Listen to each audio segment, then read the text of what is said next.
is my final checkoff for gas pressure and flow regulation. I will identify my cylinder by color. Green means oxygen in the United States. Also, it states it is oxygen right there.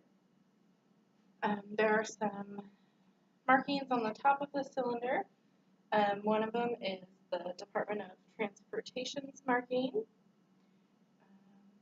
Also, it states up here that it is an E-cylinder. Some safety hazards. You never want to smoke around a cylinder. Make sure you have no smoking signs up. They are very combustible.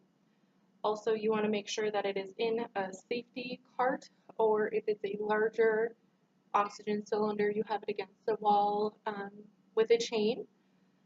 Always push the cylinder, they say. It is safer. Before I attach my regulator, I'm going to crack the cylinder. Anybody in the room, I'm going to warn them I'm going to crack it first. This is just to get any debris or dust out. I will attach my cylinder, or my regulator to my cylinder.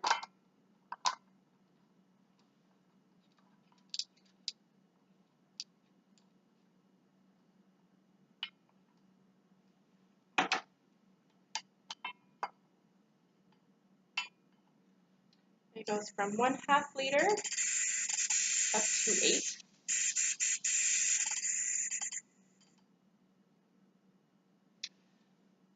It is reading on the gauge here about 1,000 psi.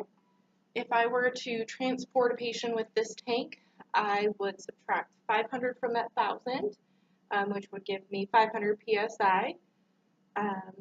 Then I would take that 500 times it by the E-cylinder tank, which was 0.28, and I would divide it by how many liters the patient is on. And for instance, if they're on 2 liters, it would be roughly about 70 minutes that this tank would be good for.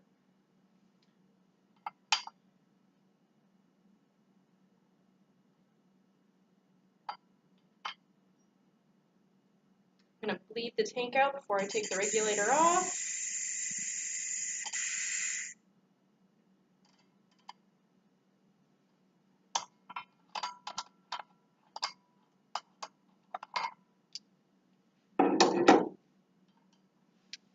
And then up here on the wall, we have our flow meter, also green for oxygen. It has a nipple adapter or Christmas tree that screws on there, and that is how you attach the patient's oxygen to it. And it pushes right into the wall like that. And this dial on the side here is what turns it on. Unfortunately, we don't have the oxygen on right now, so when I turn it on, nothing